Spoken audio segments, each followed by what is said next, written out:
లకు అడ్డు అదుపు లేకుండా పోతోంది. ఇప్పటికే వారి ఉచ్చులో పడి మోసపోయిన బతుకులు ఎన్నో ఉన్నాయి. తాజాగా సైబర్ నేరాలకు ఓ విద్యార్థి బలయ్యాడు. బంగారు భవిష్యత్తున్న యువకుడు సైబర్ నేరగాళ్ల చేతిలో మోసపోయి తను చాలించాడు. తల్లిదండ్రులకు తెలిస్తే ఏమంటారో అనే భయంతో ఈ అఘాయిత్యానికి పాల్పడ్డాడు. ఎదిగిన కొడుకు కళ్ల ముందే చనిపోవడంతో పేరెంట్స్ తట్టుకోవడం లేదు. కన్నీరు మున్నీరుగా విలపించిన ఘటన తెలంగాణలో చోటు చేసుకుంది.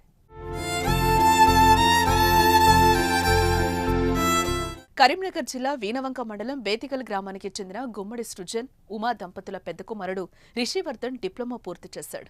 పై చదువుల కోసం ప్రిపేర్ అవుతున్నాడు. చదువులో మంచి ప్రతిభ చాటుతున్నాడు. ఇటీవల ఈ విద్యార్థికి టెలిగ్రామ్లో వచ్చిన మెసేజ్ ను ఓపెన్ చేశాడు. తన కంపెనీలో పెట్టుబడి పెడితే లాభాలు డబల్ వస్తాయని ఆశ చూపారు. మొదటగా 5,000, తర్వాత 6,000, ఆ తర్వాత 25,000 నుంచి 65,000 వరకు పెట్టాడు. తర్వాత ₹1,50,000 ప్రాఫిట్ చూపించాడు. మరిన్ని డబ్బులు పెడితే మరిన్ని డబ్బులు వస్తాయని మాయమాటలు చెప్పాడు. ఇది నమ్మి మరింత పెట్టుబడి పెట్టాడు. అయితే రిషి అమాయకత్వాన్ని క్యాష్ చేసుకున్న మోసగాళ్లు 2,50,000 కడితే మీ డబ్బులు రిఫండ్ చేసుకోవచ్చని చెప్పారు. అయితే కొద్ది నిమిషాల అకౌంట్లో అప్పటికే డబ్బులు పూర్తిగా అయిపోయాయి. ప్రాఫిట్ డబ్బులు విత్డ్రా చేసుకోవడానికి ఆప్షన్ ఇవ్వలేదు. చాలాసార్లు ప్రయత్నం చేశాడు. ఎలాంటి సమాధానం రాలేదు. దీంతో మోసపోయానని గమనించాడు.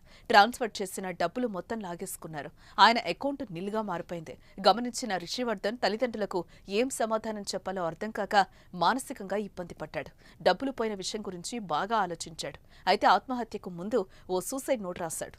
ఇంట్లో ఎవరూ లేని సమయంలో ఉరివేసుకుని ఆత్మహత్యకు పాల్పడ్డాడు. స్కూల్ నుండి వచ్చిన తమ్ముడు కిటికీలో నుండి చూడటంతో అన్న ఉరివేసుకున్నాడని కేకలు వేయడంతో చుట్టుపక్కల వారొచ్చి తలుపులు పగలగొట్టి హాస్పిటల్కు తరలించేలోపే మృతి చెందాడు.